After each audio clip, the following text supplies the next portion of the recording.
Hi everybody, welcome back to 10-Minute Reviews. This is Freya. I'm Amy. I'm Jason, and we are going to bring you another non-fiction book. We're going to bring you another, I don't know if I should call it a true crime novel or what, but we're going to bring you another one. Autobiography slash recollection slash basis for a... So if you guys like books, like to talk about books, like to find new books, because we talk about every genre. We talk about books for entertainment. We don't talk about the next great American novel. We're not going to review The Great Gatsby. We're not going to talk about Faulkner. We're going to talk about entertaining books. So if you guys like that and are always looking for new books to read, just go ahead and hit that like and subscribe button and comment if you have anything you'd like for us to read. So today, we are talking about Wiseguy by Nicholas Pileggi.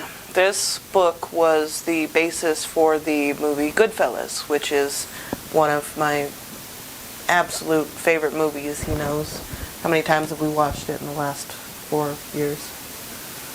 We watched it in the last 4 freaking weeks. 0. Yeah, that's true. But you had weeks where you played it like 30 freaking times. That actually watch it. And Casino. Right?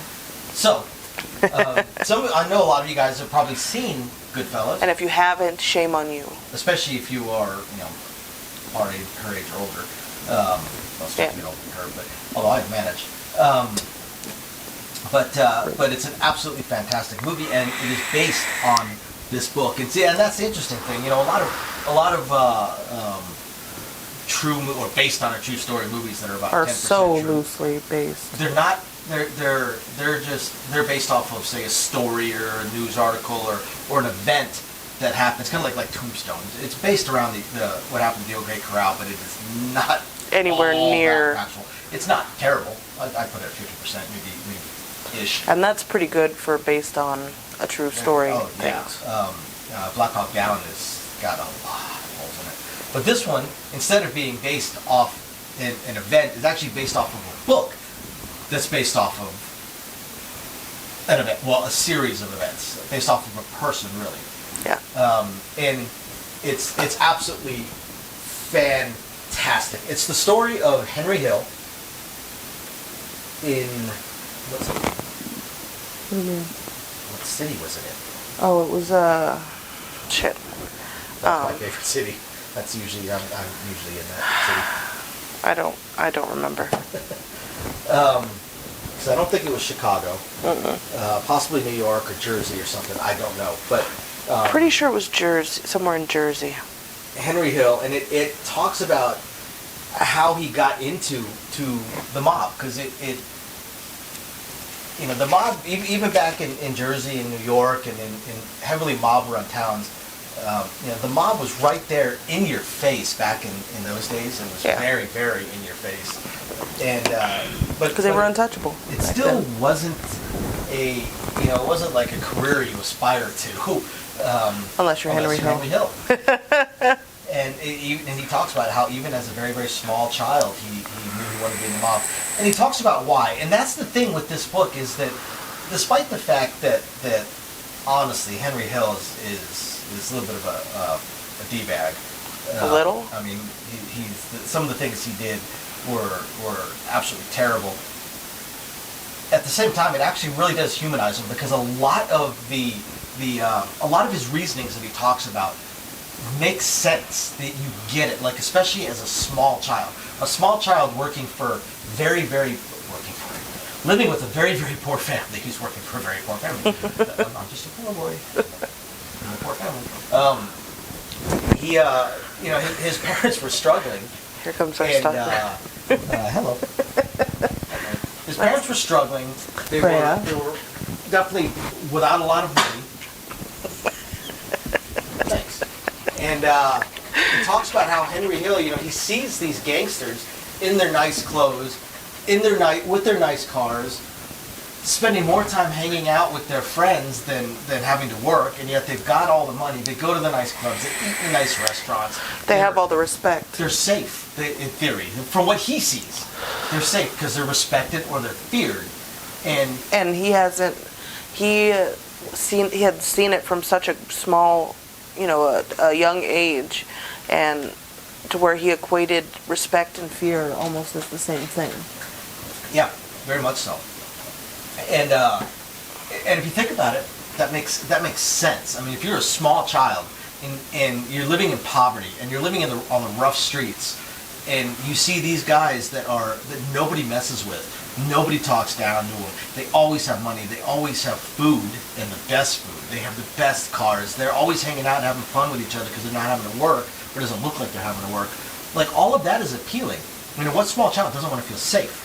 Right. What small child doesn't want to feel like there's people that that care for you, protect you? You don't have to worry about where your next meal's coming from. Right. So the book adds those motivations, and it really humanizes it and makes you understand why he would have gone into it. It's real easy for those of us that live in these air conditioned houses and with our air conditioned cars and all that to not really understand how back then Wasn't a thing. it wasn't the same. Nowadays there was a study done a while back that pointed out something interesting. The bottom 1 or 2% of the population of the United States lives better than the top 1% of the United States did a century ago. All but the absolute poorest person living in a shack out in the middle of the woods. Here in the United States, even those people that are in the absolute depths of poverty are probably living someplace that has a refrigerator, that has a television, that has running water, that has indoor toilets, that has air conditioning in the summer, heat in the winter.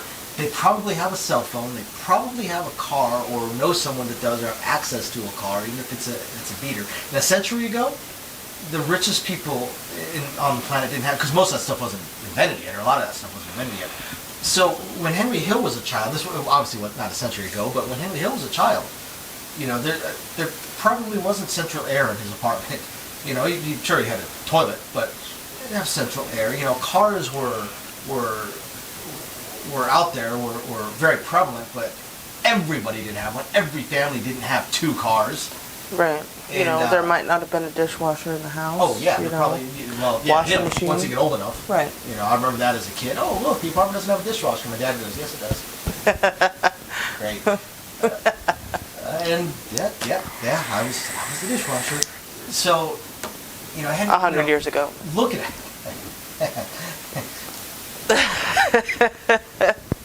Fighter. So looking at looking from that lens, if you think back to it, that really humanizes Henry Hill, and it makes you understand why he saw these gangsters and aspired to be one of them, because they were the most successful people in his neighborhood. And from there, while every decision he makes gets more and more questionable, and things start rolling downhill as he makes more and more decisions, the chain of decision making still kind of makes sense if you can put it into that humanized lens that the author, that Pileggi manages to put Henry Hill. It helps that he had Henry Hill as a resource. That certainly helps. And of course, you also have to understand that means that there's probably some color to. There's some bias to how these stories were told, because Henry Hill told them. He doesn't want to make himself look like a douche if he can keep from it.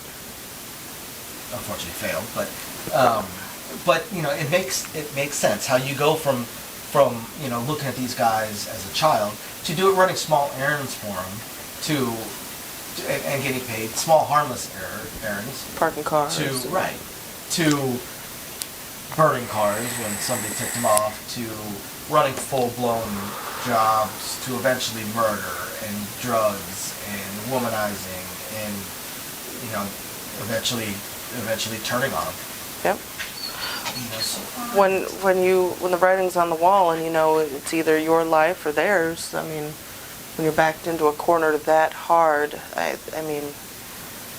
Well, and when he started to realize that what I think it really came down to near the end, and for those of you guys that have seen the movie will understand, what I think it came down to is near the end he started to realize that these guys are all full of it. They weren't a family No. because they were going to kill him to protect themselves. Right. And that's what it came down to is they. One of the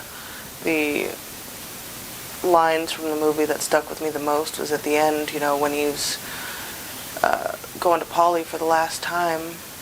When he cuts him off, he's like, "Oh, a lifetime of friendship and family got me $2,200 or something like that." And that's when his mindset completely changed. Plus, when someone that he had known for almost his entire life was trying to set him up to be killed. Yep. To protect themselves. Yep. So, yep. That's, Wiseguy, Nicholas Pileggi. guys, gotta read it. Gotta read it. It's fantastic. If you like true crime, if you like, nonfiction, if you find this stuff interesting, amusing, enlightening, entertaining, fascinating, you gotta check it out, guys. All right, until next time. Please hit the like and subscribe buttons. Don't forget to comment if you got anything you want us to read or talk about. And otherwise, we will catch you guys next time. All right, bye. Bye now.